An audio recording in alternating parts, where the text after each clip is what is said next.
Dans cette vidéo, nous allons faire la correction de l'exercice 3 du jalon 2. Donc, je vais créer tout d'abord un nouveau fichier dans mon dossier jalon 2, x3.py, et je vais coller en commentaire mes consignes d'exercice. Voilà.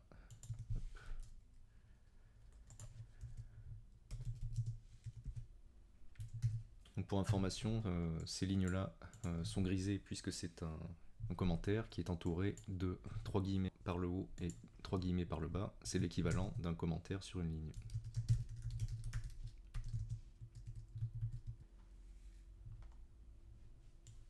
Donc l'énoncé nous demande d'écrire un programme qui demande à l'utilisateur de saisir un nombre entier à 4 chiffres. Donc la première étape, ça va être de créer une variable que je vais appeler nombre.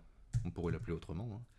Et si on se rappelle de l'exercice numéro 2, on va utiliser un cast de type int, comme integer en anglais, pour entier en français, qui va forcer la fonction input pour la saisie d'utilisateur à sortir une variable de type entier, et pas réel, un nombre à virgule par exemple, ou un texte.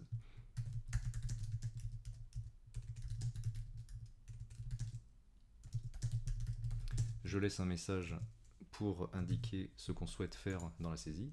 Alors ici, rien ne nous assure que le chiffre qui va être saisi possède 4 chiffres, mais ça, ce sont des techniques de développement qui seront vues à partir du jalon sur les conditionnels, jalon 4. Donc pour le moment, on ne vérifie pas que l'entier est conforme à ce qui est attendu. On part du principe que l'utilisateur est sérieux et va saisir un nombre à 4 chiffres. À partir de là, il faut donc retourner les deux nombres qui représentent respectivement le début et la fin du nombre saisi. Donc si on saisit 1024, le programme va retourner 10 et 24. Donc ici, la première étape, c'est de récupérer, je vais l'écrire, les deux premiers chiffres du nombre. Voilà, on a plusieurs façons de faire en programmation pour ça. À l'heure actuelle, on va se baser sur les connaissances mathématiques qu'on possède, puisqu'on ne connaît pas beaucoup d'autres outils qui nous permettraient de découper ce nombre en deux parties. Donc si on réfléchit à un nombre à 4 chiffres, par exemple 1024, pour récupérer ces deux premiers chiffres, 10, on va utiliser une division par 100 en l'occurrence pour bouger la virgule de 2 cases vers la gauche. Donc par exemple, 1024 divisé par 100 égale à 10,24. On peut faire le test, c'est toujours bien en programmation d'avoir un peu de visuel, donc on va faire le calcul, donc 1024 divisé par 100, et afficher ce résultat. Je vais lancer mon programme.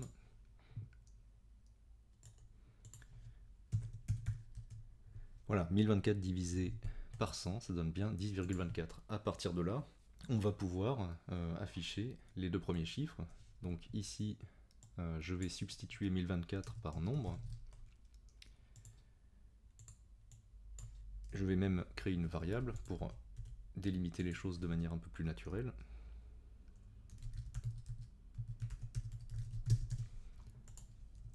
Et on va faire un affichage, donc print les deux premiers chiffres, virgule. Donc voilà, qu'est-ce qui va se passer? On va avoir pour l'instant les deux premiers chiffres qui vont être un chiffre à virgule, donc c'est pas tout à fait bon.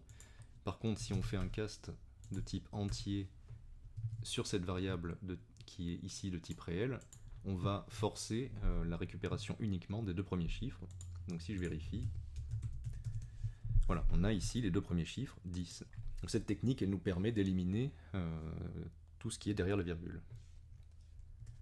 À partir de là, on va récupérer les deux derniers chiffres.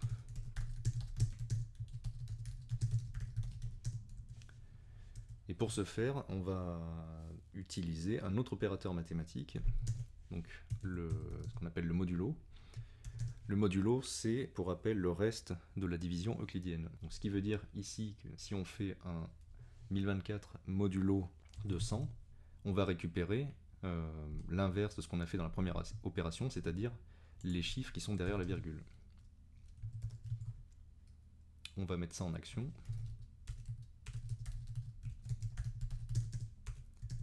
Donc nombre modulo de 100. Hop.